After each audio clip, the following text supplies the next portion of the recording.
Hey everyone, I'm Tweak and this is Gameplay Asylum. Today I'll be bringing you 10 minutes of Counter-Strike ProMod gameplay, or more exactly, my very first time ever playing ProMod.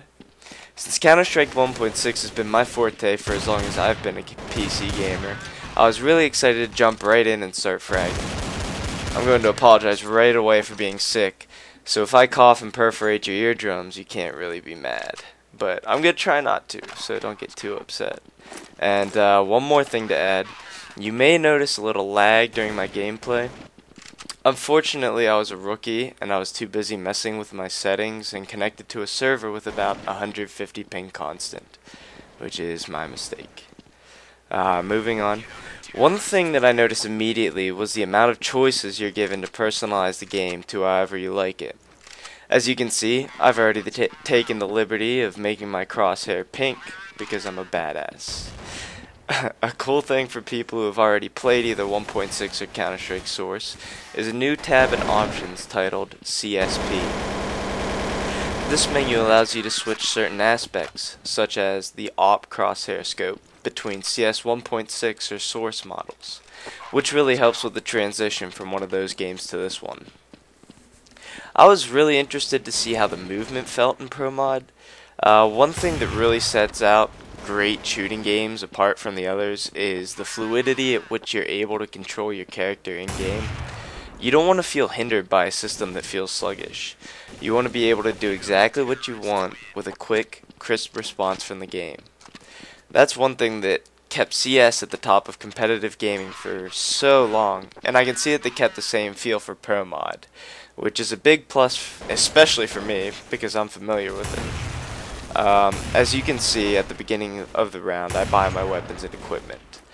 Some of you may not be used to the buy menu that CS deploys, because it's not like Call of Duty or other FPS games of the sort where you start out with a designated loadout. This means that every round you can choose exactly what you want, down to the amounts of clips of ammunition for your secondary weapon. However, when you survive a round, you spawn with whatever you remained alive with the prior round. I'm going to take a drink.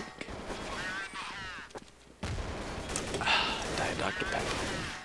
Alright, with the buy menu also comes a money system. You have an allotted amount of money that you can increase in various ways.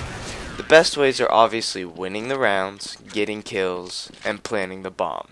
But you also get a small amount of money at the beginning of each round for losing the previous round. And the only way to lose money is to kill a teammate. And that's only if the server allows team kill. I really like the money system because it adds a certain aspect that you can't find in a lot of games.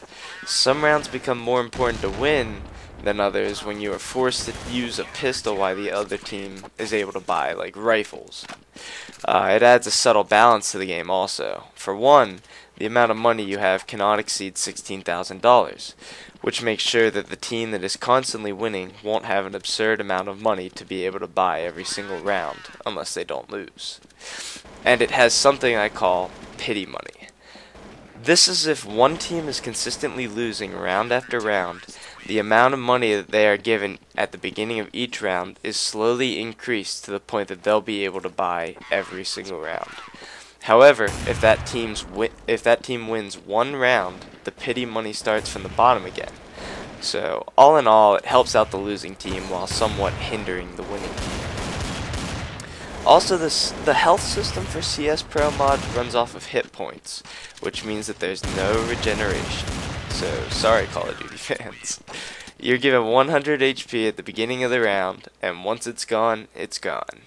So a little tip is to try and be careful, but not to the point that you're camping in a corner somewhere. People normally don't take very kindly to that. Another thing I really liked an improvement to was the display for multiplayer scores, which normally defaults to your tab key on your keyboard. They added the ability to see not only who's on your team, who's alive, and who has the bomb if you're on the terrorist side, but also the amount of money and health remaining each of your teammates have. This adds to the competitive nature of the game and being able to not only know what's at your disposal, but also those around you. For those interested in playing competitively or those who already have, you'll know what I mean. A few quick reviews on some of the standard weapons. The M4A1 still has an accurate, easy to control spray pattern, and the ability to have the silencer on or off whenever you like. It's still what I consider to be the most new user-friendly weapon in the game. Really easy to learn. I mean, if you're having trouble killing anything, just try using that and you'll probably pick up a frag or two. The AK-47 on the other hand is a little more difficult to use. But a lot of people who learn how to control its recoil and understand the concept of burst firing like to take advantage of the AK's power relative to the M4's accuracy. It really keeps the two balanced so that the terrorists have the AK-47, the counter-terrorists have the M4A1. I really like that. Moving on to my favorite weapon, the AWP, obviously. Not much has really changed with this, and for good reason in my opinion. Why change something that doesn't need fixed? Description: deadly accuracy when not moving, horrendous accuracy if you do move. They brought the nasty CS 1.6 quickscope back, which you probably noticed I've taken advantage of a bit. And no scopes are still completely horrid. And I said horrid, not whore. It's a great gun if used in the right hands, but takes a lot of practice with to be proficient. That's just a few. You can select from rifles, which are automatic, semi-automatic, or single shot. There's SMGs, a large machine gun, which a lot of Counter-Strike players call the Para. A variety of pistols to use, which is your secondary weapon, obviously, and automatic shotguns, rather. And each gun brings something new to the table.